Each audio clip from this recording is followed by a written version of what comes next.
자기소개 부탁드립니다. 예, 국민의힘 당대표 이준석입니다. 어제자로 국민의당까지 통합을 해가지고 더 큰 당의 당대표 됐습니다.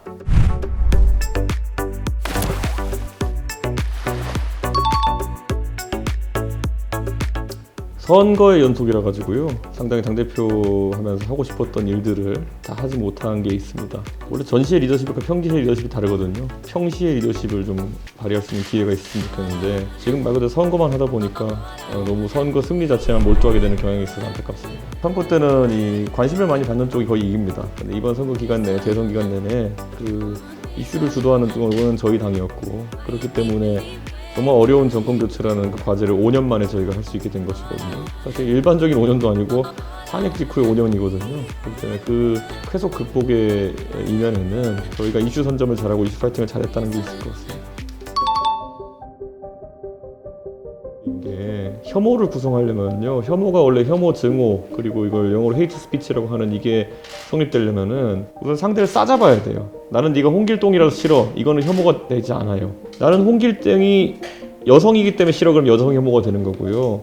홍길동이 예를 들어서 흑인이기 때문에 싫어. 그러면은 흑인에 대한 혐오가 되는 것이고요. 그러니까 싸잡아가지고 그 특성 때문에 누가 싫다고 하면은 그거는 혐오라고 할 수 있는 기초 구성 요건이 되는 것인데, 제가 하는 예를 들어 전장현의 시위 양태는 매우 부적절하다라는 거는 장애인이 아니라 전장현의 시위 행태를 대상으로 한 거예요. 그리고 난 전장현이 장애인이라서 싫어가 아니라 전장현이 하는 것은 최대 다수의 불편을 야기해가지고 본인들 뜻을 관철하려는 비문명적인 방법이기 때문에 싫다라고 하는 거는, 그 주장 못할 것 같으면 그거는 굉장히 이상한 사회죠. 아무한테나 종북몰이하고 친일몰이하고 이런 거랑 비슷한 걸 하려고 하는 건데 그런 게 비문명이죠.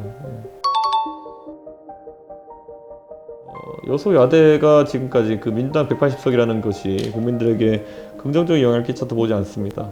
그들은 그 막강한 권한을 잘못 사용했고, 그리고 그걸로 자신들의 권한을 불리고 이익을 불리는 데 사용했기 때문에 이번에 5년 만에 정권 교체 당한 거거든요. 그 여소야대라는 건 민주당이 오히려 독이 됐다, 이런 생각을 합니다.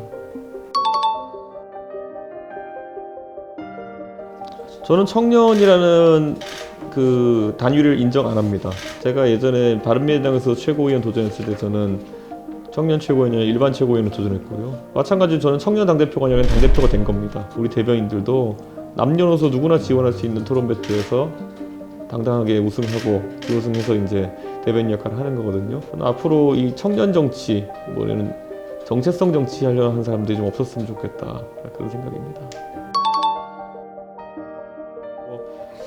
지금 본인들이 대변하려고 하는 스펙트럼이 과연 대한민국의 대다수를 대표하는 스펙트럼인가를 이제 봐야 될 것이고요. 뭐 그 당의 비대위원장 하는 분이 무슨 N번방 범죄 색출하는데 공이 있다고 하는데, N번방 수사에 가장 큰 영향을 끼친 분들은 검찰, 경찰이죠. 어느 세상이 더 안전한 세상일까요? 검찰이 수사하는 세상일까요? 아니면은 박지원 같은 사람이 텔레그램방에 잠입해가지고 뭐 하는 세상이 안전한 세상일까요? 본인들이 대단한 활동가라고 이렇게 추대에 올렸겠지만은 본질은 수사기관이 잡은 거거든요. 그러니까 지방자치단체에서 시장 군수나 아니면은 도지사, 시장을 감사하는 역할을 해야 되거든요. 그러려면 굉장히 그 역량을 갖춰야 됩니다. 이 말이 쉬워서 감사지, 예산 서류나 이런 걸 볼 줄 알아야 되는 것이고, 조례를 만들 줄 알아야 되는 것이고, 쓸 줄 알아야 되는 것이고, 이 능력이 없으면은 의원 뽑아봤자 꼬다는 보리 자를 가능성이 높아요. 왜냐하면 국회의원은 나름 9명의 보좌진을 두게 되어 있기 때문에 그 사람들이 조력이라도 할 수 있죠. 근데 구의원, 시의원들은 보좌진이 따로 없어요.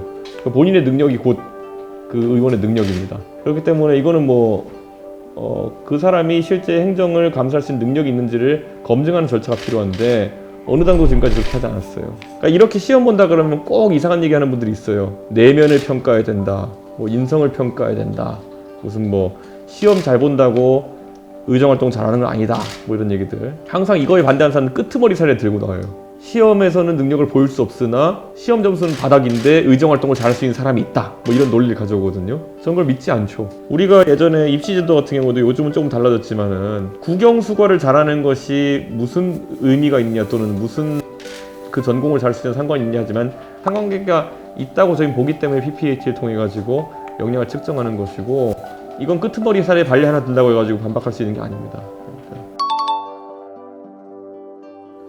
이번에는 지역에서 정책 공약들로 승부를 해야죠. 왜냐하면 정책 공약들을 여당이 실현하겠다고 했을 때 강한 힘이 실리는 것이고 그걸 저희가 발굴해가지고 내세우는 것이 중요하기 때문에 정책 공약 위주로 갈 거고요. 당연히 인물 경쟁 위주로 갈 겁니다. 그래서 우리는 경선 방식의 공천을 이제 채택했기 때문에 경선에서 훌륭한 후보자들이 많이 뽑히길 기대하고 있습니다. 어차피 경선이라는 건요. 윤심, 이심 이런 게 반영되는 부분도 있겠지만 그것보다는 당원들이 투표를 통해 직접 선택하는 거거든요. 그러면 어떤 결과가 나오더라도 당에서는 그 선택된 후보를 지원하면 되는 겁니다. 원래 정부조직법이나 이런 것들은 신정부가 들어서면은 여야가 다 협조해서 처리하는 그런 법인데 민주당이 지금 정부조직법에 협조를 안 하겠다는 입장이 강하기 때문에 부득이하게 저희가 여성가족부를 갖고 있는 상태에서 정부를 출범시킬 수밖에 없게 됐습니다. 우리 당선인은 폐지에 대한 의장을 확고하나 일시적인 장관 후보를 임명한 것이라 보면 될 것 같습니다. 정의당도 반대하고 또 그리고 소수정당인 시대전환도 반대하는 것 같고 결국에는 본인들이 임명했던 검찰총장 김호수 총장도 반대하는 것 같고 민주당이 고립을 자초하는 것 같습니다. 자신들이 검수완박을 통해 가지고 얻으려고 하는 바가 무엇인지가 국민들에게 너무 선명하게 각인돼 있습니다. 대장동 수사나 여러 가지 민주당이 좀 아파할 수사들을 회피하려는 것이 아니냐, 이것에 대해서 민주당은 엄중하게 생각해야 될 겁니다.